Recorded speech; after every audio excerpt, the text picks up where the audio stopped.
Sejam todos bem-vindos, aos amigos internautas também. E que bom que nós estamos aqui reunidos, apesar da chuvinha, mas precisava. Então, nós estamos aqui reunidos para mais um estudo dessa noite. Então, nós vamos conversar sobre os nossos trabalhos que nós temos na casa, palestras todos os dias, os horários estão afixados ali no quadro, ali na frente. E nós temos trabalhos, né, na área social, que de sexta-feira a gente começa com o trabalho de dependentes químicos, né? É uma palestra, e em seguida nós temos os passes, para todos os dependentes químicos, tabagismo, né? De drogas, de bebidas. Então, geralmente quem nos procuram são os familiares. Então, essas pessoas vêm até nós, ouvem as palestras e, em seguida, tomam um passe. E, se precisar de orientação, também é feito isso. Nós temos também aos sábados, né? Temos palestra também aos sábados. Mas, mais à tardinha, 5h30, mais ou menos, nós temos um trabalho que é direcionado para as pessoas carentes aqui próximo da região, aqui no Carandiru. Então, essas pessoas tomam um café da tarde, um pão, um leite, né? Então, nós vamos com esse grupo até ali a região e fazemos a distribuição. Tá? Então, quem, né, puder ou quiser vir conhecer o nosso trabalho, pode vir nesse horário, sempre sábado, 5h30 mais ou menos. Será muito bem recebido aqui. Nós também temos, no domingo, evangelização infantil, juntamente com a palestra, e também temos o trabalho da mocidade, às 10 horas da manhã. Esse trabalho nós estamos iniciando para a mocidade, então quem souber de crianças ou mesmo jovens, né, que queiram participar, nós vamos receber e vamos orientar, né? Então, é um trabalho... bem, eu diria assim, lúdico, né? Porque a criança não quer ficar muito tempo paradinha só ouvindo, ela quer também participar, né? E o jovem também. Então, esse trabalho é bem gostoso. Nós temos primeiro e terceiro domingo, às 9 horas da manhã, com as gestantes. Então, não precisa ser gestante carente. Ela vem até a casa, vai ter toda a orientação para o bebê e para ela, e no final ela ganha um enxovalzinho. Então, também quem quiser colaborar com o enxoval será muito bem agradecido aqui, recebido aqui pela casa. E nós temos um trabalho muito gratificante, que esse trabalho é feito todo segundo sábado do mês, né? Sábado, é a cesta básica.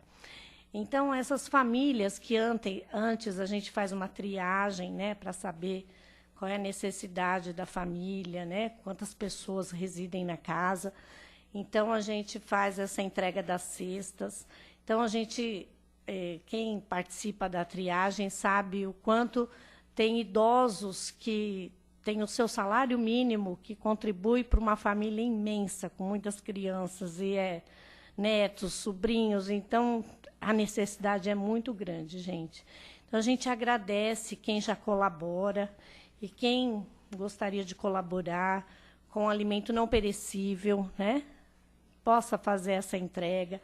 Para esse mês de outubro, a gente está contando com arroz, leite em pó, óleo, açúcar e macarrão. Então, né, às vezes está lá na despensa, um macarrão não vai fazer falta, com certeza, 1 quilo de açúcar. Por favor, a gente precisa muito dessa colaboração de vocês, e nós agradecemos de coração. Nós temos aqui, olha, muito legal. Agora, em novembro, dia 6 de novembro, a primeira paeja da Casa do Caminho. Paeja mineira, gente, olha que delícia. Que vai ser no Acre Clube, domingo, 13 horas, né, a partir da 1h da tarde. Então, aí a pessoa vem aqui na casa, adquire o seu convite, tá? Em torno de R$ 35, que é o convite, e ele dá direito, eu estava vendo ali, né? Almoço, tem o bingo, né? Tem o bingo e tem mais música. Olha que legal. Aqui não está falando, mas eu tinha visto ali. Então, vai ser uma tarde muito gostosa, né? Então, venham com a família, né? É gostoso participar. Além de almoçar, não precisa fazer almoço, ainda vem participar com a gente, tá? Então, acho que é isso, né? Ah, tá. Nós também estamos fazendo agora, para o final do ano, nós estamos fazendo uma sacolinha, né?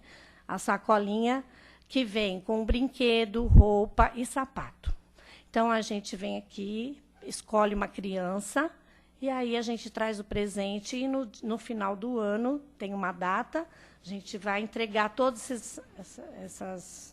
esses brinquedos, essas roupas, né, para essas crianças carentes que são da casa já, que também fazem parte dessa triagem que a gente faz dessas famílias, né?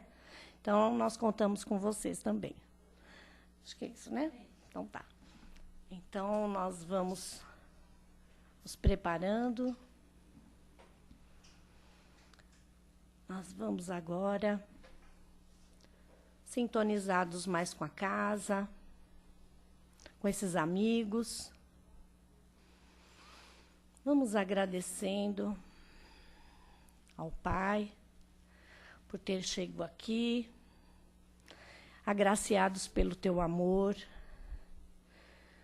pela tua coragem, pela tua sustentação que o Senhor nos fornece todos os dias, Pai. Estamos aqui agradecidos por tudo isso. E aqui mais uma noite, reunidos em teu nome, estamos depositando a nossa fé, o nosso bom ânimo para continuar na tua seara, Pai, no teu evangelho. E é por isso que estamos reunidos aqui, para aprender um pouco mais. Vamos deixar tudo que nos incomodou até o instante. Vamos nos dedicar, pedir ao Pai que a gente possa driblar o sono, o cansaço, e estarmos de corpo inteiro aqui na palestra, para aprender um pouco mais, para fazer um pouco de diferença no nosso dia a dia. É passo a passo que se inicia. Então vamos, agradecidos por esses amigos que aqui nos recebem com tanto amor e carinho. Obrigado, mestre, que assim seja.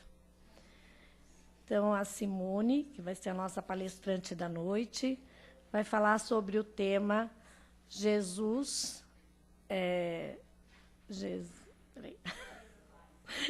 nos dias atuais, né? Desculpa. E é da revista Momento Espírita, né? Então, seja bem-vinda, Simone. Seja feliz na sua palestra. Tem uma aguinha aqui.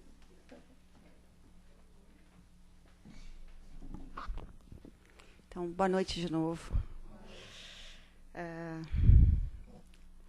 Desculpa a correria, chegando em cima da hora, mas eu venho de muito longe e o trânsito não estava facilitando. A nossa palestra de hoje, antes de conversar um pouquinho sobre ela e já dando entrada no que a gente vai abordar, eu queria fazer ênfase no que foi dito no início. Toda essa assistência que a gente fala que a casa faz, todo esse auxílio, faz parte da proposta de toda casa espírita séria, que é o auxílio material, mas é também o auxílio que a gente está recebendo agora, o passe, o evangelho, as vibrações, isso também é auxílio. Por isso, Paulo de Tarso diz que a caridade é a única coisa que nos salva e é o lema do Espiritismo. Fora da caridade não há salvação. E a caridade ela é perfeita exatamente porque ela é ampla.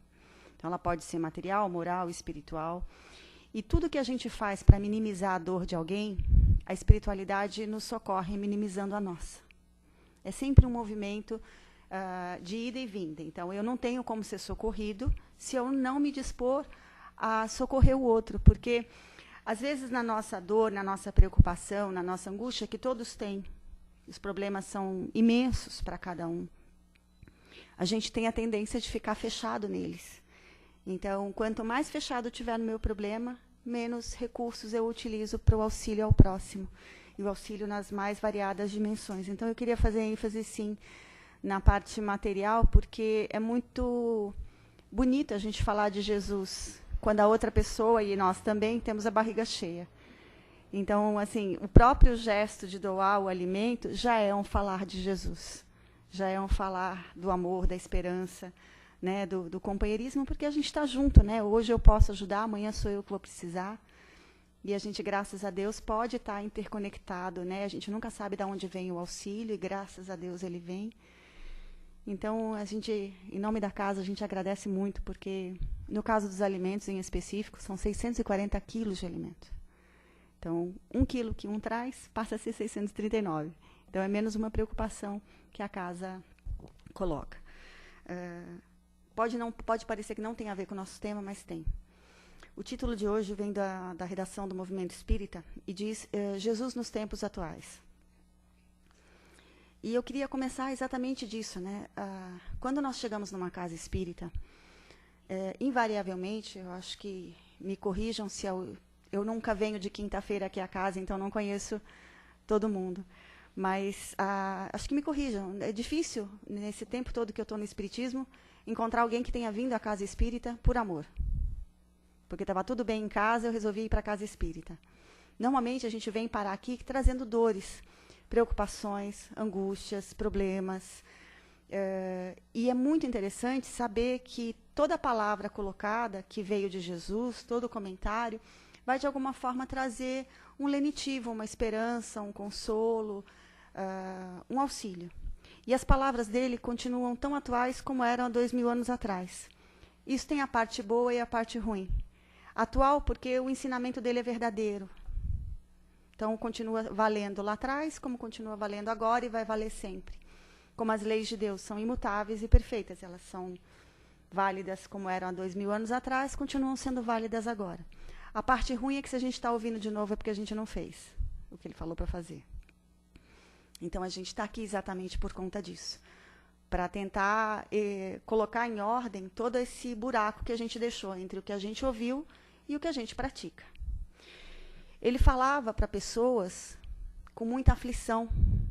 Eram os ouvintes, né, as pessoas que seguiam Jesus, tinham muita aflição, muitos problemas, muitas dores, preocupações com o cotidiano, tinham situações de solidão, tinham situações de perseguição, questões relacionadas ao dia a dia. Tudo isso causava muita preocupação.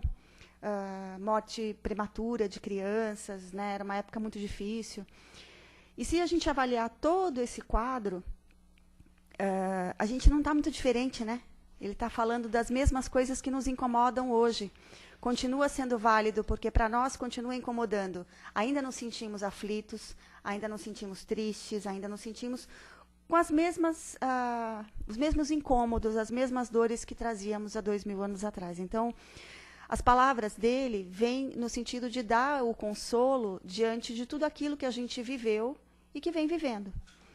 Eu costumo lembrar muito uma frase, a gente tem muito medo da dor, né? A dor nunca é muito agradável, mas eu gosto muito de lembrar de uma frase da Joana de Ângeles, quando ela diz assim, a dor faz parte do processo de crescimento, o sofrimento não. Então, a dor está na sua jornada, o sofrimento é opcional. A dor faz parte porque é aquilo que, de alguma forma, te incomoda, te lembra alguma atividade que você precisa fazer, alguma mudança interna que você precisa realizar, e isso causa um certo desconforto, porque você foi egoísta durante 10 encarnações, deixar de ser custa. Então, você vai empreendendo e esse processo gera dor. O sofrimento, não. O sofrimento é aquela opção de ter que passar pela dor e não querer. É a teimosia, é a revolta, é o inconformismo, né? Em outras palavras, é o orgulho. Então, assim, quando Jesus coloca todas as questões para minimizar o sofrimento, ele está dizendo assim, pode ser que a dor venha, pode ser que ela bata e venha com uma certa intensidade, mas não virá o sofrimento. Então, quando não tem o sofrimento, eu vivencio determinados tipos de dor como uma condição de aprendizado. Por mais difícil que pareça, a dor é aprendizado se a gente souber vivenciá-la. Tudo que custa para a gente, custa a gente entender.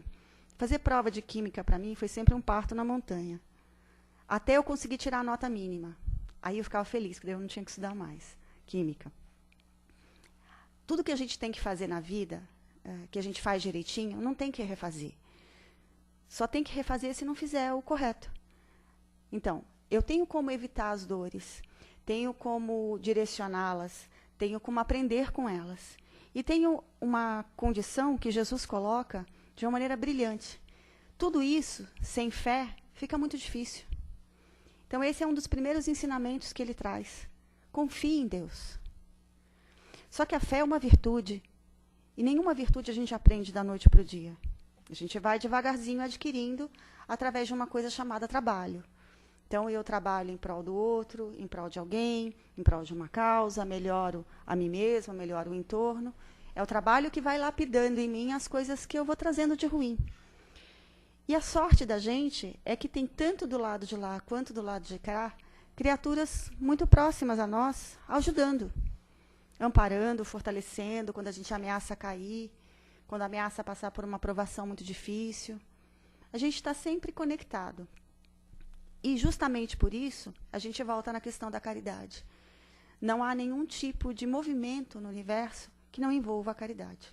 Seja no plano espiritual, seja aqui. E quando a gente mais se sentir sozinho, é quando mais presente eles estão. No caso do plano espiritual. E dos seres queridos também. Porque tudo é pensamento. Eu posso não estar perto dos meus seres queridos. Mas pensando, desejando, sentindo, eu me conecto com eles e eles comigo. Mas eu falava das virtudes. A fé, que foi um dos grandes ensinamentos de Jesus, está na última bem-aventurança. Né? Vocês leem o Novo Testamento? Todo mundo leu? Leu, né? Pois é. Então, está lá no Novo Testamento, 9 bem-aventuranças. A primeira, cada uma delas é uma virtude, tá, gente? A gente vai galgando, é como se fosse uma escada. E a primeira virtude é a mais fácil, eu costumo falar, ao alcance de todos. É a humildade. Se essa é a mais fácil, vocês imaginam qual é a mais difícil? A mais difícil é a fé. É a última bem-aventurança. Sem humildade, eu não dou passo em direção a lugar nenhum. Sem a humildade, eu não alcanço as outras que vão me levar à fé. Tudo isso para dizer que Jesus foi mostrando que, diante das dores, das situações, das questões, dos problemas, ele foi dando a cura, o remédio. Então, para isso, faça isso. Para isso, haja dessa forma. Foi dando a receita. Em suma, resumindo toda a receita, ele deu a seguinte colocação: perdoe. Essa é a primeira e a mais universal das medicações para todo tipo de problema. Mas eu sempre costumo falar, o perdão é difícil, é muito difícil, porque nós somos criaturas difíceis.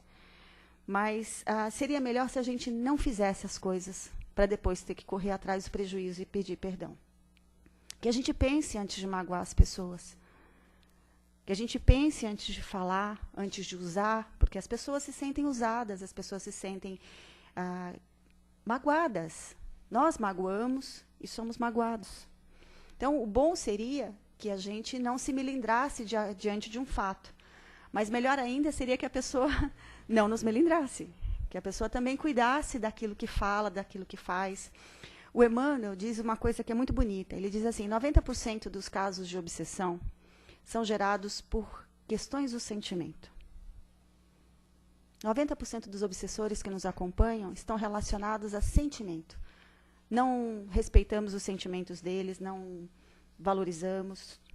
De alguma forma, não fizemos por onde tê-los como respeito. E sentimento, gente, é a coisa mais doída quando a gente se sente ofendido. Então, vamos cuidar, que é uma das terapias de Jesus, né? Sim, a gente pode perder grandes oportunidades, grandes amigos, grandes relacionamentos, grandes companheiros, porque a gente não cuida do sentimento do outro como a gente cuida do nosso. O nosso a gente preserva, o nosso a gente cuida, o nosso a gente protege. Mas parece que a gente brinca com o do outro. E aí as consequências vão se desdobrando por vidas afora. Então a terapia inicial proposta por Jesus, lá e hoje, é o perdão. Como eu falei, bonito vai ser o dia que a gente não precisar perdoar. Porque a gente não se sentiu ofendido, mas até lá tem muito chão ainda. A segunda terapia que Jesus colocou é, para você aprender a amar o próximo, você precisa enxergar nele a centelha divina. Se você não encontrar no próximo a presença de Deus, eu não consigo desenvolver por ele sentimento algum, que dirá o amor. Nós somos criaturas que nos encontramos, né? Encontramos nessa vida, desencarnamos, voltamos, às vezes pula umas 2 encarnações sem encontrar, encontra de novo, e é esse movimento que vai levando a que a gente aprenda a lidar com o amor. Ora como filho, ora como pai, ora como companheiro, ora como irmão. E às vezes as pessoas me perguntam, mas eu tenho a opção de não encontrar com a determinada pessoa? Tem não. Então é melhor a gente acertar agora, para que o próximo encontro seja o mais prazeroso possível. Então, tudo aquilo que a gente faz em relação ao próximo, se eu não enxergar nele a presença de Deus, eu não vou conseguir agir diante do próximo. E Jesus alertou, né? Se a gente é irmão, assim, todos somos irmãos. Em Deus, significa que todos trazemos a centelha divina. Todos. Aquela pessoa que eu gosto e aquela que eu não gosto. A Joana de Ângeles fala que não existe inimigo. Existe só aquele amigo que a gente ainda não soube cativar. Ele vai ser amigo. Cedo ou tarde. Posso garantir? Posso, porque para isso tem as encarnações.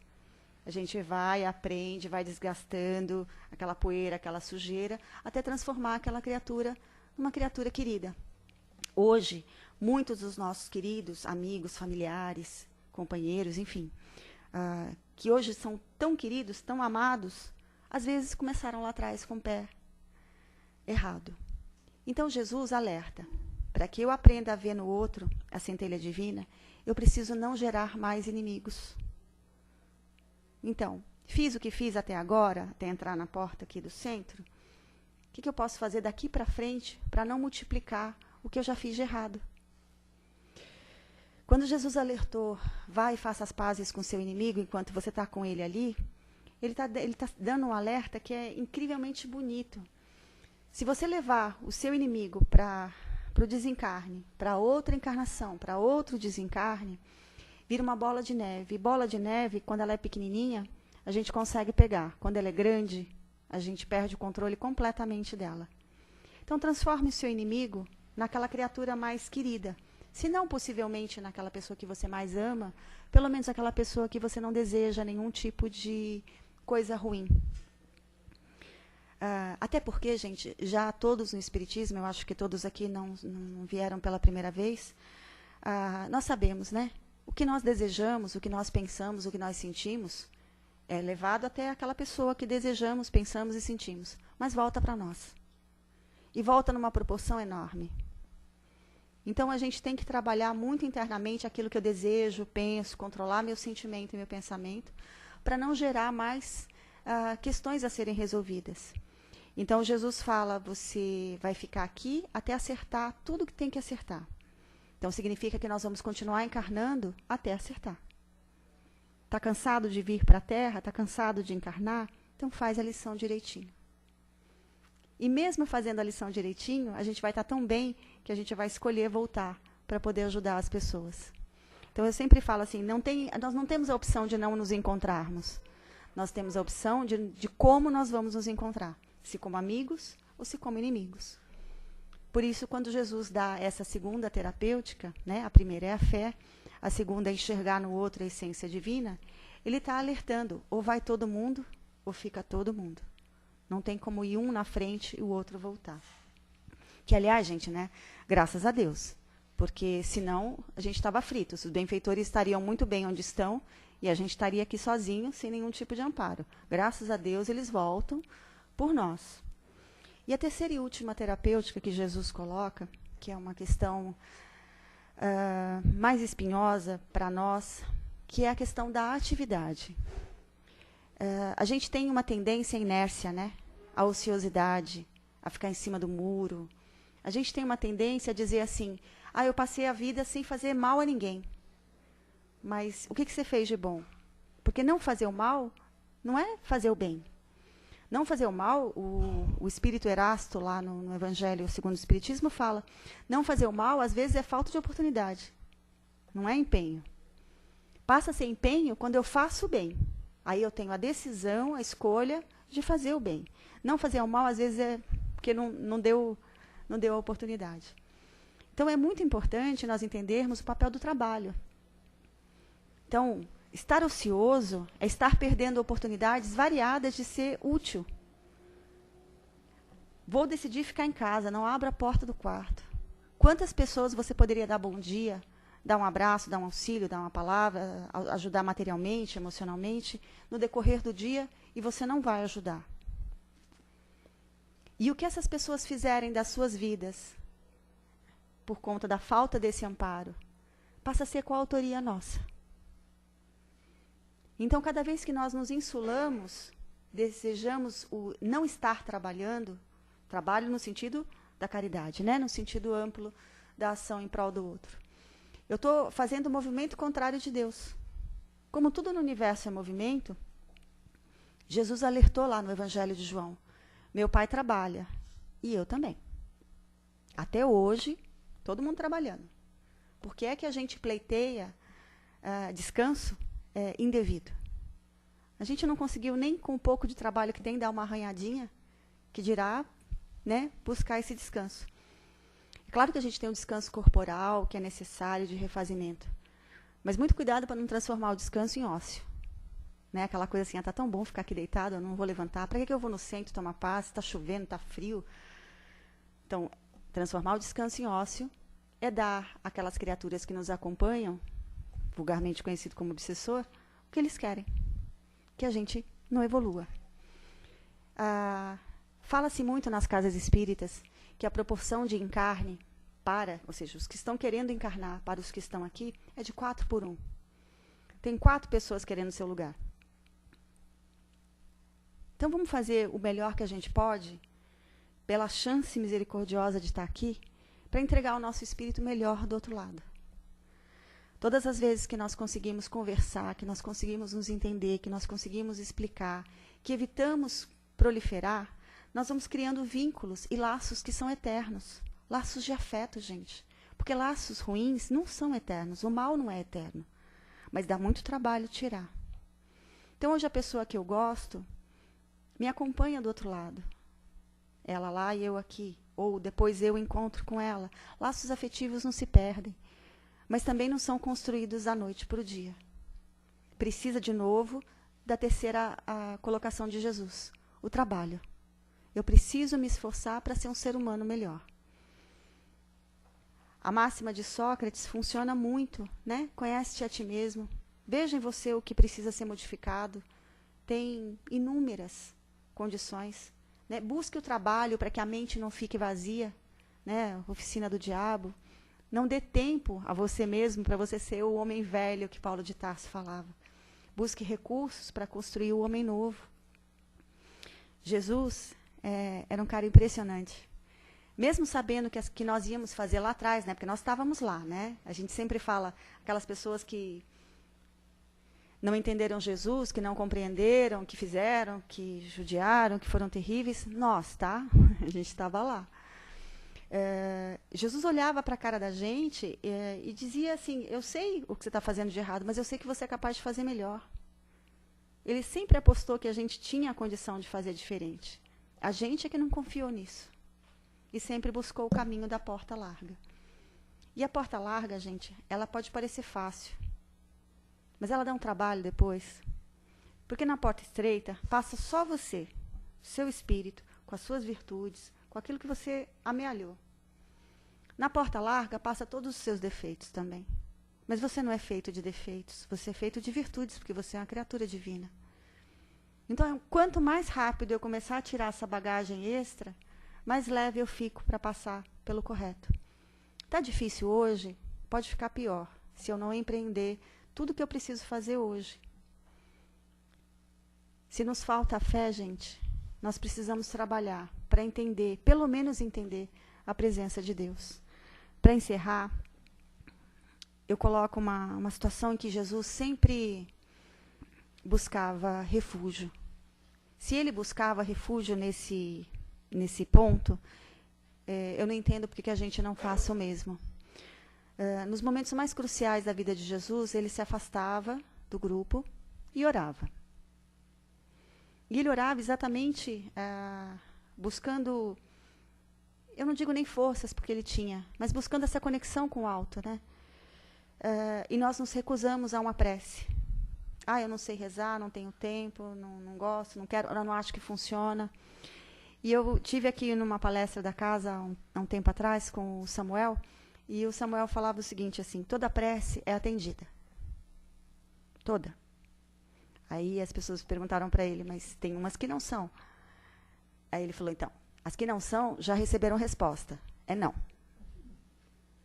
Então, não vem o sim do jeito que você quer, mas vem o não, e já é uma resposta. E muitas vezes, gente, o não que a gente recebe é a melhor coisa que Deus podia ter colocado no caminho.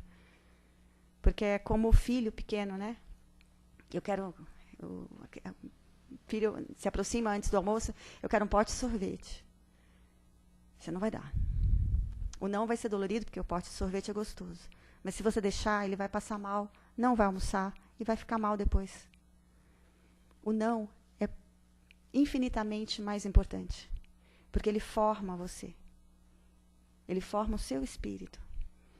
E a gente não pode nunca esquecer que dentro da oração nós buscamos o refúgio, a fortaleza, para os momentos mais difíceis que a gente passa. E são muitos, gente. Eu sei que cada um de vocês, eu inclusive, carregamos dores, e muitos de nós no dia de hoje está vindo aqui com o bolo aqui, ó. Mas a gente vem, trabalhador, assistido, a gente vem como pode, em busca de um amparo. Então, em busca da prece, em busca de um auxílio. Não da solução do problema, porque eu espero que vocês não entrem aqui buscando solução de nada, porque não tem, tá? Assim, nenhuma casa espírita é um portal mágico que entra e tem tudo resolvido. Mas é onde a gente encontra força, onde a gente se põe de pé. Quando a gente está desmoronando, é onde a gente firma o chão, onde tudo parece ser mais claro. A dor vai estar acompanhando, mas ela vai estar muito mais amortecida, muito mais envolvida em afeto do que em revolta. Nós temos 3 tipos de prece. Nós fazemos a prece para pedir, né? É a mais comum. O segundo tipo é a prece para agradecer. Essa já não é tão comum. Vai piorando. Nós temos, dentro dessa prece do agradecimento, nós temos uma variação. Nós temos também que agradecer por tudo de ruim que deveria ter vindo e não veio, porque os benfeitores atuaram antes. Então, eu agradeço pelo que eu recebi, pelo que eu não recebi e pelo que deveria ter vindo de ruim. E a gente só vai saber depois de desencarnado. Aquele dia que você estava andando pela rua, tinha um beco, sabe? Eles arrumam para que você possa estar protegido. E a mais difícil, gente, é o louvor.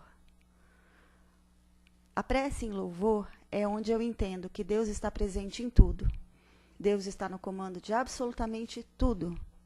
E como tudo que Ele faz é perfeito, tudo que me acontece é justo e bom.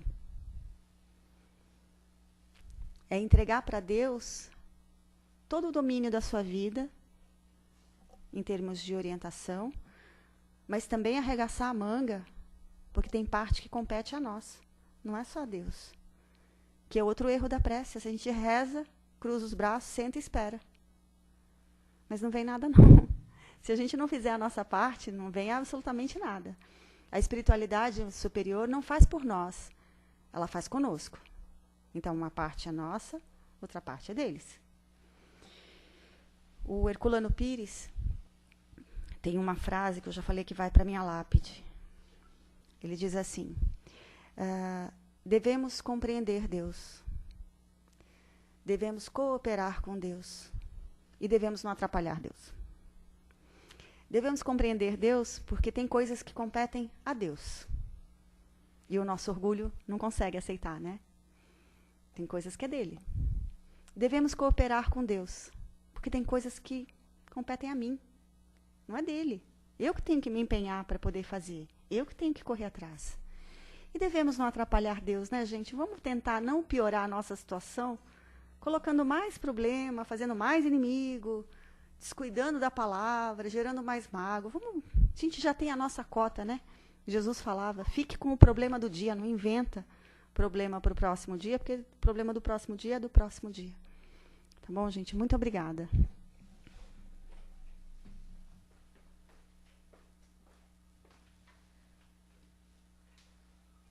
agradecemos, Simone.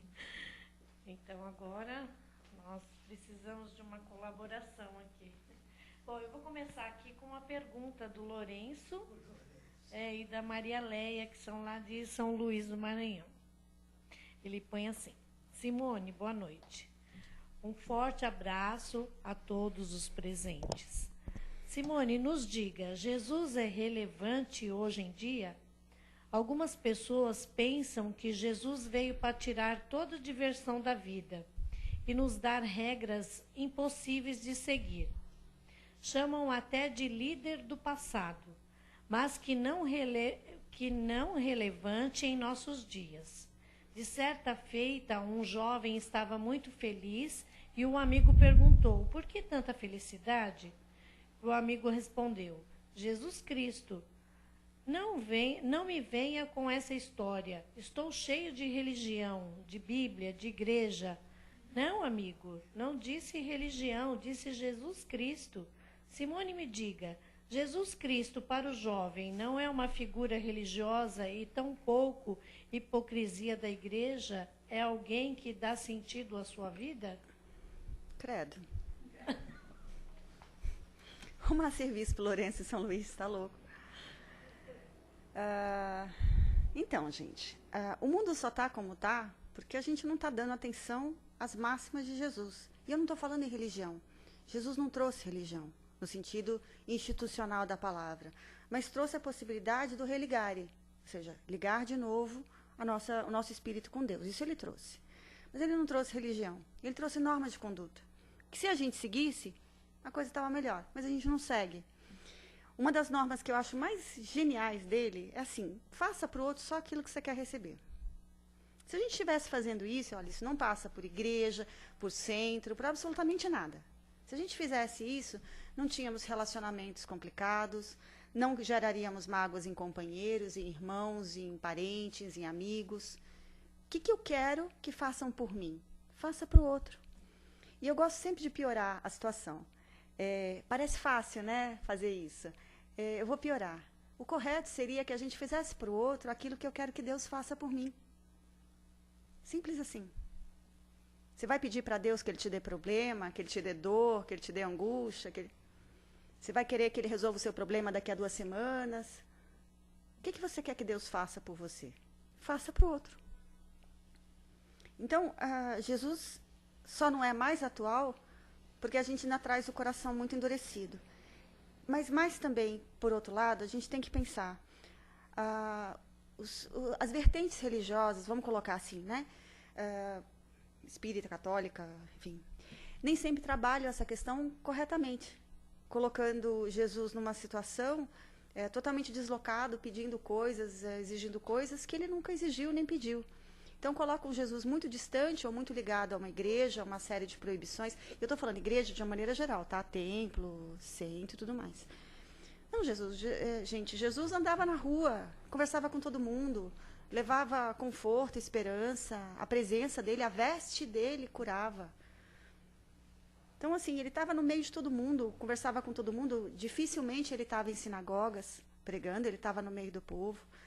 Então, toda vez que a gente fecha Jesus num templo, então, eu esqueço que o mendigo que está lá fora, o companheiro, também tem Jesus ali. E eu preciso ajudá-lo. Então, a nossa visão que nós viemos acumulando do que é Jesus, do que é a caridade, do que é a igreja, também precisa mudar. E nós precisamos mostrar para os nossos filhos que esse Jesus não é um Jesus limitador, mas é um Jesus que amplia. Ele amplia a sua visão. Você passa a entender o outro, o mundo, a si próprio, de uma outra maneira. As alegrias, entre aspas, da vida, né? As coisas mais materiais, ele não coíbe nada. Ele pede moderação, pede equilíbrio em tudo que a gente faz. A gente só está aqui porque a gente é desequilibrado. A gente faz mais do que deveria ou faz menos do que deveria. Então, assim, ele não está proibindo ninguém. Ele está pedindo assim, olha, fique em paz. Trabalhe na paz. Encontre maneiras de ser útil. Pode encontrar com seus amigos, conversar, tomar um chopp. O que você não pode é deitar a boca no caneco e ficar, assim, já não é mais o amigo que importa, é a bebida. nós não sabemos lidar com os equilíbrios. Então, Jesus não proíbe nada, não. Ele só aconselha que a nossa consciência precisa lembrar que nós somos seres espirituais. Não somos seres da carne. Estamos momentaneamente na carne. E, aliás, todo o desequilíbrio que eu causo no meu espírito vai para o meu corpo. Então, aquelas doenças, aquelas alterações de, enfim, hormônios, né, tudo desequilibrado, é responsabilidade minha. Então, se eu levo a questão para o desequilíbrio, necessariamente eu vou encurtar a minha vida. Ou vou prejudicar a qualidade de vida que eu teria. E vou responder por isso também. Como tudo, né, gente? A gente responde dentro da nossa consciência. E a nossa consciência é mordaz, tá? Quando a gente desencarna, aliás, não precisa nem esperar desencarnar. Ela já apita aqui mesmo que a gente está na direção errada. Então, Jesus não proíbe nada, não. Aliás, ele era só empenho em que as pessoas convivessem, que as pessoas se amassem, que as pessoas confraternizassem. Ele mesmo confraternizou em vários momentos, em vários banquetes, em várias ceias, saía, mas com muito equilíbrio, né? Entendendo que esse aqui é o momento. Estar com amigos, gente, é muito gostoso. Fazer disso uma situação de desequilíbrio é mais complicado. Aí já não é o meu amigo que importa. É a bebida, é o cigarro, é o não sei o quê. Então aí passa a ser complicado. Cuidar do corpo do que a gente pode, é o que ele falava. Mas cuida do espírito. Eu lembro, Lourenço, de uma frase do Saramago. Não sei se alguém já leu alguma coisa do Saramago, José Saramago, escritor português. Ele dizia o seguinte: quando falam para ele que ele tem que fazer ginástica porque o corpo dele está caindo, ele nunca viu alguém falar assim: cuide do seu espírito quando o seu espírito está caindo. A gente dá muita atenção ao corpo, cuide do espírito também. Trabalhe para ser melhor, para depois encontrar do outro lado as criaturas que a gente gosta, estar num lugar melhor, iniciar uma nova jornada. O corpo é muito bom, estar na carne é maravilhoso. Mas se isso não fizer o seu espírito melhor, é um problema. Mais alguém?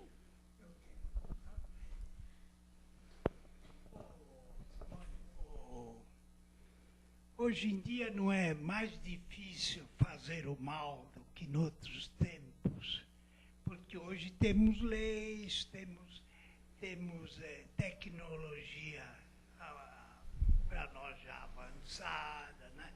Que não vai escravizar ninguém, né? Quer dizer, temos um melhoramento, o progresso da humanidade, né? Então, não é mais difícil hoje fazer o mal do que em outros tempos, apesar do nosso egoísmo. Sei não. Assim, não, eu acho assim, então vamos lá. Eu acho assim, nós evoluímos sim. Nós temos estruturas hoje que, pelo menos internamente, se não nos colocam consciência, pelo menos nos colocam medo. Então, pelo menos, se eu não estou fazendo por medo, já é ótimo, não estou fazendo. Depois, mais para frente, eu vou aprender que eu não posso fazer porque não posso fazer. Com ou sem medo, não é para fazer. Então, ainda que o vai preso me evite que eu crie mais problemas, já está no lucro. Mas o ideal seria que a gente fizesse sem essa situação. Acho que seria interessante que a gente começasse a fazer coisas boas e ao invés de só evitar fazer as ruins. Eu acho que até é uma forma da gente fortalecer o nosso espírito, trabalhando sempre no bem, positivamente. Então, nós estamos ainda numa fase de transição onde a obrigação, através de uma imposição do medo, é necessária. É o medo. Às vezes as pessoas falam assim, o medo é ruim. Nem sempre, gente. Se o medo evitar que você faça mais coisas ruins, ótimo. Pelo menos ele está tirando o teu problema. Eu brinco que eu falava muito que, quando meu filho era pequenininho, ele ia chegar perto da janela, e eu falava assim, não pode, porque deste tapete para a janela tem um jacaré. 4 anos ele não chegou perto da janela, mas nem com reza brava. Ele morria de medo de jacaré. Eu tive paz em casa? Tive. Tive paz na casa dos outros? Tive também. Porque eu falava, ok, o jacaré migra, tá? Ele vai para a casa dos outros também. Então, assim, se o medo evita, ótimo. Depois que ele foi crescendo, eu fui explicando, ok, se você chega perto da janela, tem chance de você se machucar e cair. Quer dizer, cair e se machucar. Então, se a gente tem ainda a fase do medo, que bom. Mas seria interessante que isso seja uma etapa, que vá mais para frente. Eu espero que a gente comece a fazer efetivamente o bem. A gente dá muita atenção a não fazer o mal. vamos ser positivo, né? Vamos fazer o bem de uma forma mais variada possível. Né? Eu tenho uma amiga, a Lili, ela fala sempre isso. Se fazer o bem faz tão bem, por que a gente não faz mais vezes? A gente se sente tão bem, né? Quando faz o bem, quando ajuda alguém, por que a gente não faz mais? É o nosso egoísmo milenar. E o orgulho também, que não facilita em nada a nossa existência.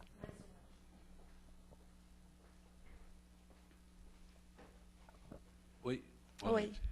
Com relação a Jesus, né, eu também concordo com você. Eu acho que porque ele próprio não escreveu nada, não deixou assim, não deixou nada, nenhum manual.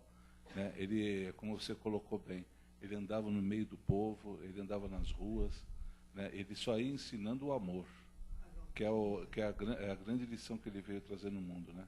Que é através, como você bem colocou, através da fé, certo, que nós adquirimos, através do amor, e o que ele fazia baseado nesse amor, nessa fé, era a prática da caridade, que é o que nós temos que fazer, certo?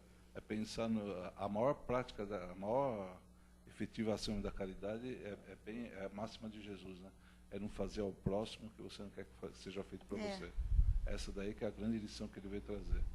E quanto ao hoje em dia, né? Eu acho que hoje em dia se existe meios para se fazer muito mal, infelizmente, porque eu acho que o homem evoluiu, mas antigamente existia muita a coisa física, né? O ataque físico. Hoje existe muito o psicológico também. Então, a própria evolução acabou trazendo. Eu acho assim, a gente vai coibindo através de leis, alguma coisa assim. Eu acho que assim, em parte eu concordo com você nesse sentido, porque nos tem faltado o que antes tinha. Nós fomos educados. Nós tínhamos um pai e uma mãe que chamava pela orelha quando a situação não estava bem. Então, a gente foi educado a ter uma determinada norma de conduta, que hoje os filhos, sei lá, não sei o que virou, terra de ninguém. Não é nem questão de educados, é que a gente não tinha acesso às informações que hoje é possível ter. Hoje, por mais humilde que você seja, você tem acesso a qualquer tipo de informação. Entendeu? E no nosso tempo, não tinha acesso a esse tipo de informação. Sim, mas isso a questão... limitava você. Em parte, mas a gente também recebia essa informação do correto e não correto. Ah, sim. Hoje, a gente não recebe essa informação e as crianças, os adolescentes, enfim, adultos, são formados para... E a própria lei, quem trabalha com educação, tudo sabe que qualquer criança em escola, ele sabe o estatuto da criança e do adolescente de cor, entendeu? Então, isso daí era uma coisa que na nossa época... Não na minha, mas que é um pouco mais jovem, já existia, porque o estatuto é muito antigo, entendeu? O Estatuto da Criança e do Adolescente, na minha época, era um chinelo assim, bem grande. E, olha, eu acho assim, não sei vocês, mas eu sobrevivi a eles e fiquei muito bem, obrigada. Já tem, acho que, quase uns 30 anos esse estatuto, né? Entendeu? Mas o que eu falo... Só que a gente não tinha acesso, é isso que eu estou te falando. Então, e hoje eles sabem de cor, tudo que... Eles só enxergam o direito. Entendeu? Quando você mandava uma criança para a escola há 50 anos atrás... Para dizer uma data, ela ia com noções de educação. Sim. Ela ia ser ensinada na escola, não educada. Não educada. Então, ela tinha um respeito, ela tinha uma conduta, ela tinha um posicionamento e hoje ela continua que hoje não tem. Educada, ela vai ser então, ensinada. assim, nesse sentido, fica mais difícil você coibir as atitudes que a pessoa começa a achar que o mundo gira em torno dela. E só gira em torno da gente quando a gente está bêbado. Então, assim, não. Né? Com relação a Jesus... Eu acho assim, uma das coisas mais bonitas dele foi colocar que a fé é muito importante, mas nós não entendemos ainda a fé. Não. A fé é prática constante. Acreditar em Deus, eu gosto muito de na Epístola de Tiago, Tiago Maior, está lá no Novo Testamento, é um dos 27 livros. Eu sempre cito porque eu acho brilhante. Aliás, gente, vocês deveriam ler o Novo Testamento. Os maiores ensinamentos que nós temos no Novo Testamento vêm de obsessores. São brilhantes, cirúrgicos. E um deles, Tiago está conversando, e Tiago recebe a intuição, começa a conversar e tal. E aí ele pergunta para todos na plateia, da sinagoga, vocês acreditam em Deus? Não, nós acreditamos. E aí Tiago fala, o diabo também. E ele está falando, diabo, os seres, né, imperfeitos. Você quer acreditar em Deus? Todo mundo acredita. Qual é a diferença entre aquela criatura melhorzinha e aquela que não está tão melhorzinha? A prática. É o que você faz com a sua fé. Então, porque assim, os espíritos não tão bons também acreditam, gente. Não pensem que eles não creem em Deus. Creem, sim. Mas esse tipo de crença, que não transforma o ser humano numa criatura melhor através do trabalho, da prática, é outra coisa. Mas não deixa de ser crença. E a coisa que a gente mais coloca em xeque acaba sendo a fé. Nós temos essa dúvida constante. Não, a gente tem fé só até a página 2. Espera só soprar um ventinho na sua vida que você vai ver. E não precisa nem ser um vendaval, é só uma brisa. Só uma brisa, exatamente. A gente começa a duvidar da existência humana, do porquê. Espera. A gente não tem virtude nenhuma, a gente está em processo de aquisição. E a fé, então, gente, não dura nada.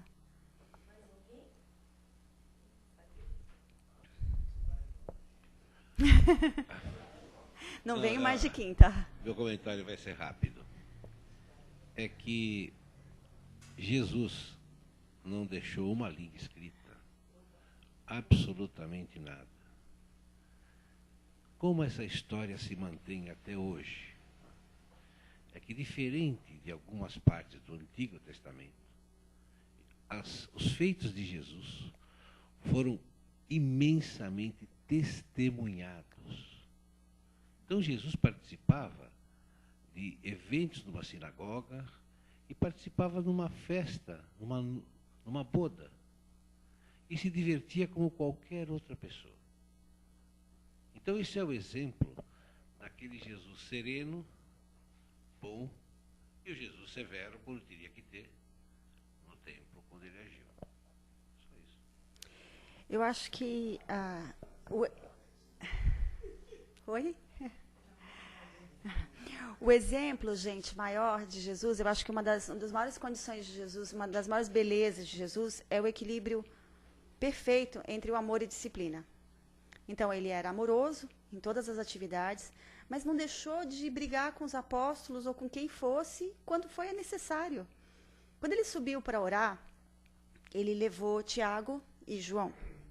Depois subiu Pedro. E ele falou para o resto dos apóstolos, fiquem acordados. Aí eles descem. Estavam acordados? Não, estava todo mundo dormindo.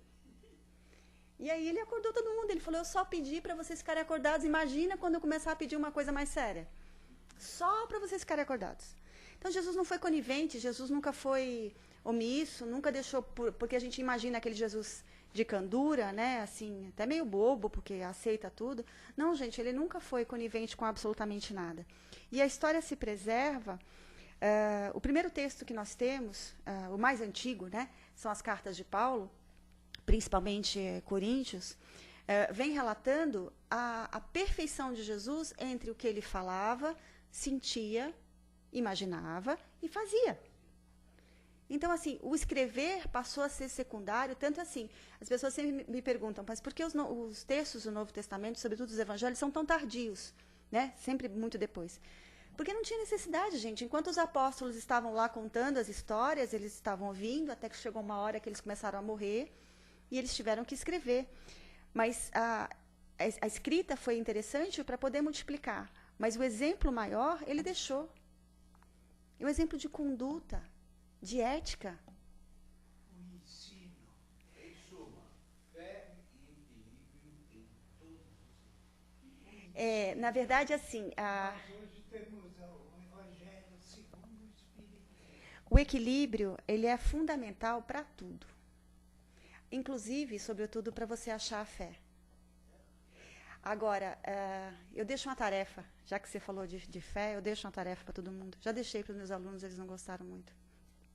Mas deixo para vocês. Escolham amanhã qual é a virtude que vocês gostariam de ter. Amanhã eu quero ter paciência. Amanhã eu quero que o dia flua e eu quero ter amor. Eu quero ser caridoso, eu quero trabalhar, eu quero ter fé. Quero ser humilde. E aí, quinta-feira que vem eu volto para vocês me contarem. A pendenga que vai ser o dia de amanhã. Porque nenhuma virtude cai no colo, numa caixinha pronta. O dia vai ser bem azedo, bem confuso, exatamente para você aprender a adquirir. Se você pediu paciência, os espíritos colocam no seu caminho, gentilmente, aquelas criaturas que você vai lembrar todos os dias, Senhor, porque eu tenho que ter paciência. Mas é uma forma de você adquirir, você não adquire de outra forma. Exatamente. Esses desafios é que fazem o equilíbrio. Porque mar calmo não faz marinheiro bom, não. Mar calmo não faz bom marinheiro. É na batalha, na tempestade, é que a gente vai ver se o cara é bom para segurar o navio ou não. Simone, muito Obrigada. obrigada. Ela vai ficar aqui, tá, gente? Se vocês tiverem dúvidas. É só lendo o Evangelho.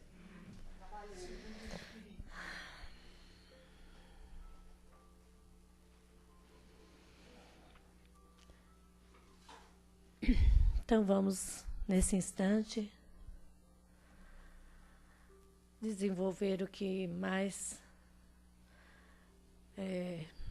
nos envolve nesse instante, essa caridade, esse amor, que nós vamos levar a todos esses amigos que andam pelas ruas, que precisam desse amor e desse carinho, que nesse instante chegam até Ele, abraçando, acariciando, envolvendo-os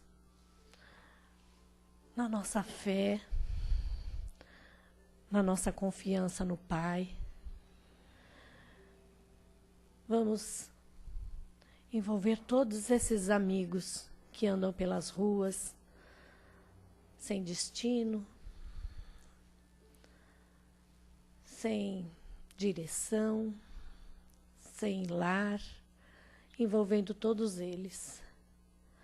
A toda essa nossa humanidade, inclusive nós, que aqui viemos receber, nos orientar, a todos nós que caminhamos para o mesmo lugar, para o mesmo barco estamos. Então vamos nos envolver nesse instante, nesse conhecimento, nessas virtudes, nessa tarefa que faremos com certeza.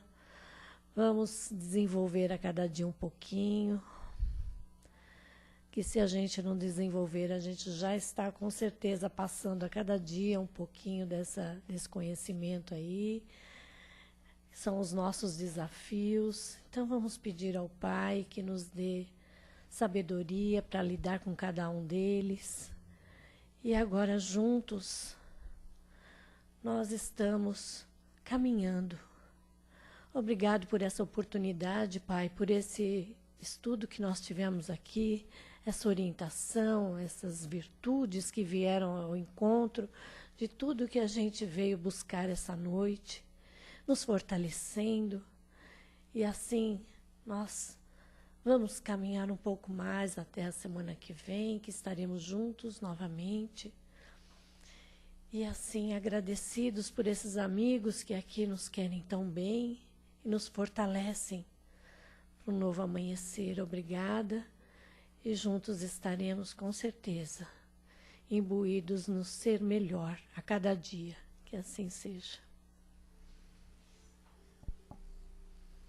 Então, agora nós vamos passar para os passes.